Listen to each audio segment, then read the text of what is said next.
Hello students, आज हम पत्रकारिता के बारे में यहाँ पर पढ़ेंगे। पत्रकारिता क्या होती है इसको आज हम देखेंगे कि पत्रकारिता देश और विदेश में घटने वाली घटनाओं को संकलित करके उन्हें समाचार के रूप में संपादित करने की एक विधि का नाम है। जी हाँ, पत्रकारिता किसका नाम है कि देश और विदेश में जो भी घटनाएं घट रही हैं उनको संपादित कर करके की एक जो विधि है उस विधि को ही हम पत्रकारिता कहते हैं। पत्रकारिता के कितने प्रकार हो सकते हैं, तो संपादकीय पत्रकारिता होती है, फ़ोटो पत्रकारिता भी होती है, कार्टून पत्रकारिता भी होती है और रेखांकन और कार्टोग्राफ पत्रकारिता भी होती है। इसी प्रकार पत्रकारिता के विविध प्रकारों का उल्लेख भी कीजिए तो एक तो खोजपरक पत्रकारिता होती है जो कि अपने सर्चिंग के रूप में बहुत फेमस होती है और हर चीज़ खोज करके, चाहे वो टेलीविज़न से हो, चाहे किसी भी भ्रष्टाचार के मामले में कोई खोज हो, वो सारी खोजें यहाँ चला करती हैं।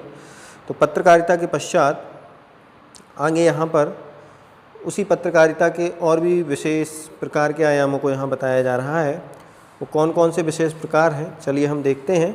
एक तो है वॉच डॉग पत्रकारिता। वॉच डॉग पत्रकारिता क्या होती है कि सरकार के काम काज पर निगाह रखने के लिए या उनकी गड़बड़ियों को पर्दाफाश करने के लिए जो पत्रकारिता हुआ करती है उसको वॉच डॉग पत्रकारिता कहते हैं।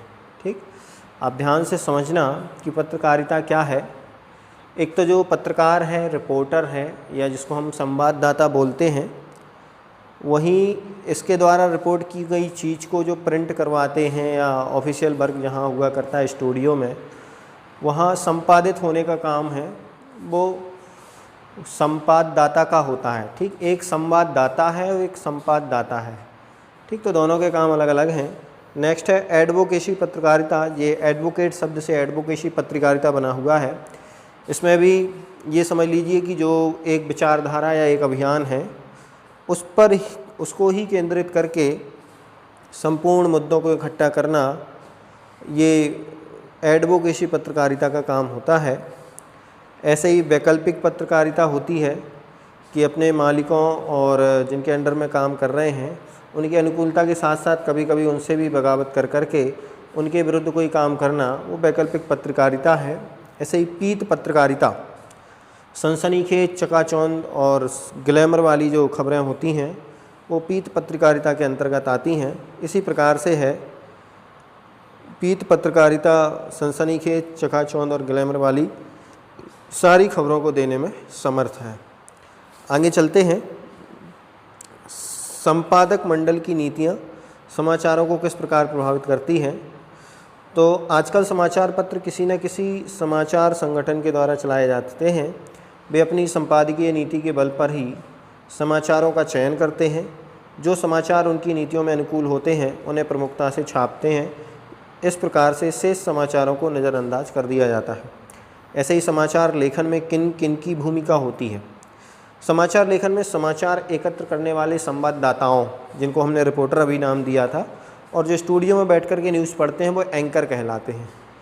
उन्हें छपने योग्य बनाने वाले संपादक मंडल की भूमिका मुख्य होती है कि रिपोर्टर, संवाददाता तो रिपोर्ट लेकर के आ जाते हैं, लेकिन उसमें को छापना है, नहीं छापना है, किस तरीके से मोड़ देना है, ये संपादक मंडल की एक मुख्य भूमिका होती है।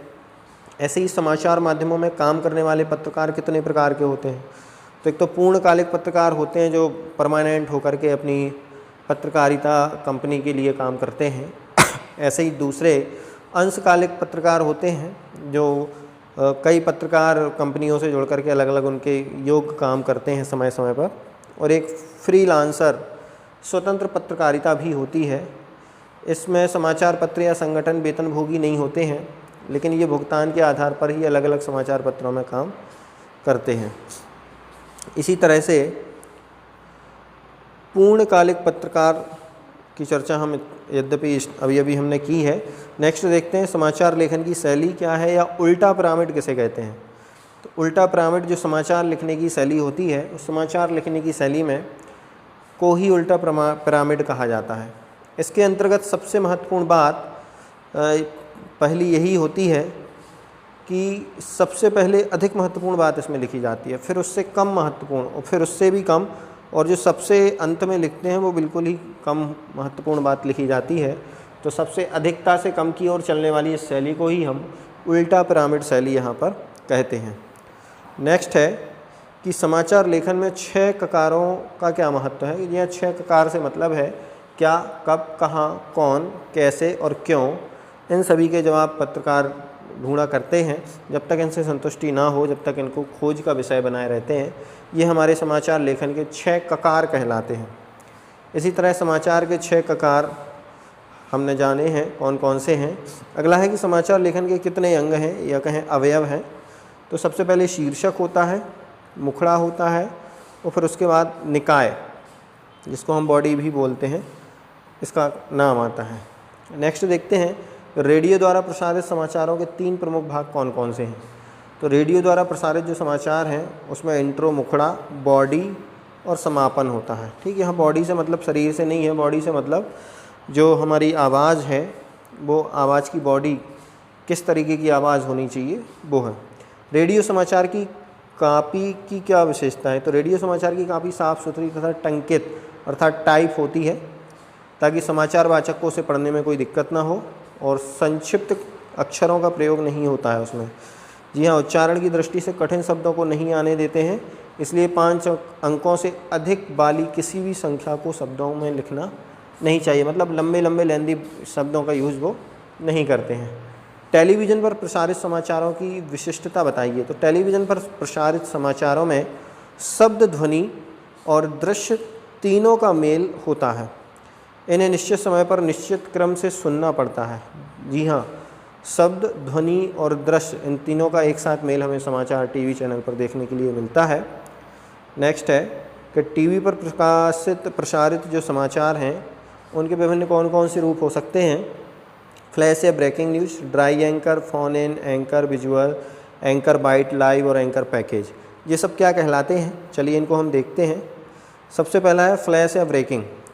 इसके अंतर्गत कोई भी बड़ी खबर कम से कम शब्दों में दर्शकों तक तत्काल पहुंचाई जाती है।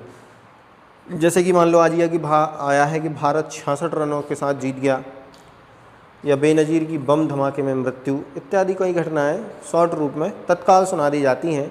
ड्राई एंकर क्या कहलाता है कि इसमें एंकर खबर के बारे में दर्शकों को शब्दों द्वारा बताता है कि कहाँ, कब, क्या और कैसे ये घटना घटी है। इस प्रकार से दृश्यों के उपलब्ध होने से पहले की स्थिति को वो सारी जानकारी क्या, कब, कहाँ और कैसे के रूप में देता है। फ़ोन इन क्या कहलाता है कि इस स्थिति में एंकर रिपोर्टर को फ़ोन पर बात करके सारी घटना का जायज़ा लेता है। घटना स्थल की पर जो हमारा रिपोर्टर उपस्थित है, संवाददाता, उससे सारी स्थिति सूचनाएं वह यहाँ लेता है।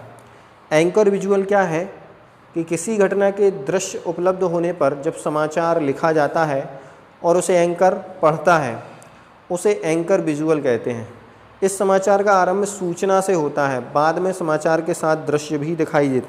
जी हाँ, सबसे पहले सूचना दे दी जाती है, उसके बाद फिर फोटोज और दृश्य दिखाई देते हैं। ऐसे ही एंकर बाइट क्या कहलाता है कि वाइट का अर्थ है कथन। जब एंकर सूचना के साथ साथ किसी प्रत्यक्षदर्शी या उससे संबंधित व्यक्ति का कथन देता है, बातचीत दिखलाता है, तो उसे एंकर बाइट कहते हैं। इससे समाचारों की प्रामाणिकता का पता चलता है।